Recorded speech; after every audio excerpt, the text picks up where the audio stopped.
Hello again and welcome back to the channel. Today we're doing another roster review and we're going to be doing my 4-star blues element. In other news, I did also limit break my Scaddy because she's going to be a one flank to Penulite being the other.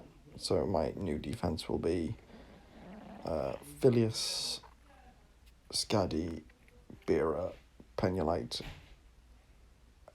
Marjana probably. Hopefully I can get her costume at some point, or another decent red. But anyway, we'll get into our blues. Limit broken Kirill costume because 887 defense on a 4-star healer is ridiculous. His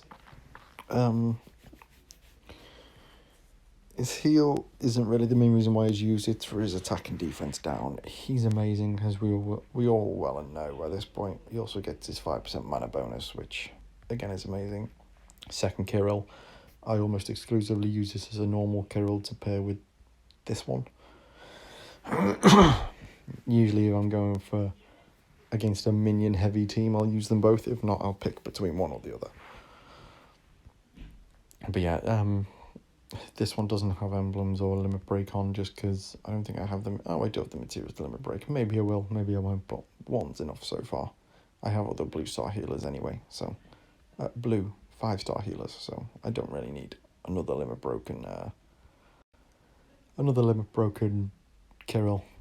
There she is. Alexandrine is my other blue healer. So next up, Sapphire. She is embled all the way to 20 because she hits like a fucking train, and she has evade. She's amazing. She's a bit squishy because of her defense stat only being 593, but she's great. She evades, she has the ninja dodge chance, she can be a real pain in the ass to get rid of, and her 85% chance to bypass buffs including counter attacks is pretty much certain to bypass them.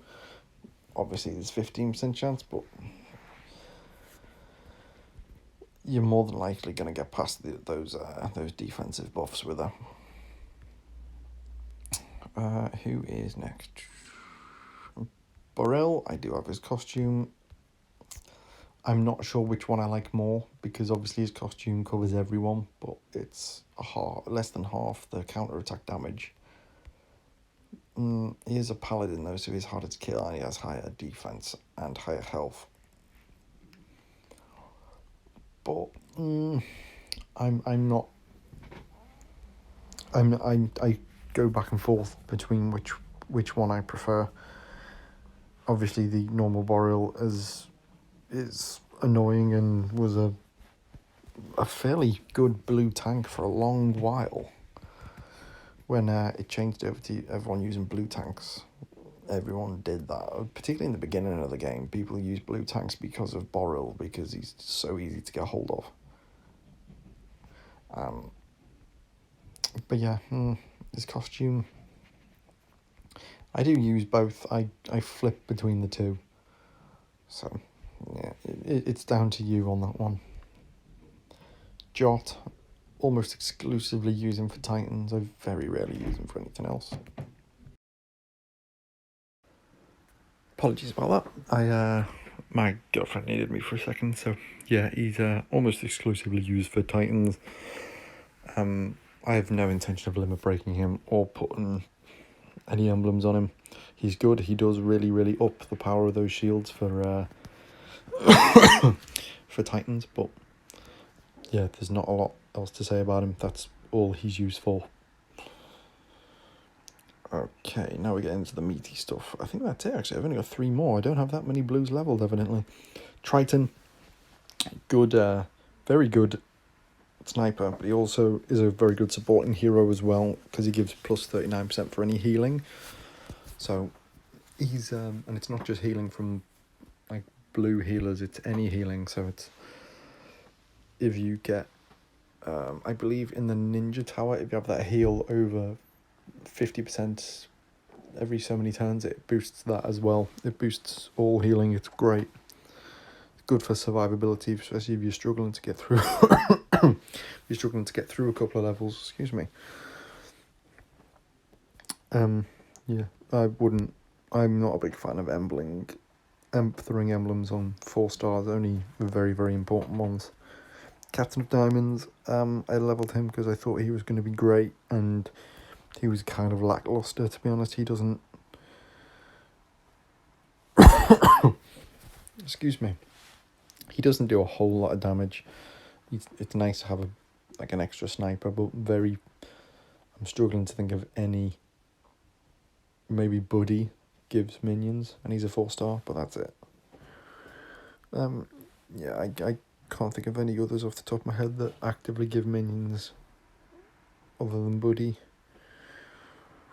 which is a very niche thing. So yeah, I'm not his biggest fan, but he's okay. He is what he is. He is fast as well, which is nice. Again, he won't be getting emblems. All of them are broken. And then we have Grim, and I wish I had Grim's costume because I think both of them are great. His normal card is a bit squishy because 531 is just not great on defense, but he was a big part of my Titan team for a long time before I decided to ascend Asania. He was the main player because minus 34% for 6 turns is a long time to have minus 34% for. Obviously, there's a lot of despellers in the 4-star realm, but 6 turns is... If you get the most out of that 6 turns, it's devastating. His only downside is his average speed, which means you very rarely get to use mana troops with him, unless you're going to take him in war. I have used him in wars, to be fair, but I tend to just take a Kirill now instead, because Kirill does it for everyone. I'm going to take an average speed hero. I'm taking Kirill over Grim every day. But that's mainly because I have better 5 stars than I don't need Grim anymore. But yeah, he's also very good for the Mythic Titans when you start running out of defense heroes. He's a big player there too. As always, that's it. That's all my blues done. And yeah, as always, hope you enjoyed. Like, comment, subscribe, and I'll see you next time.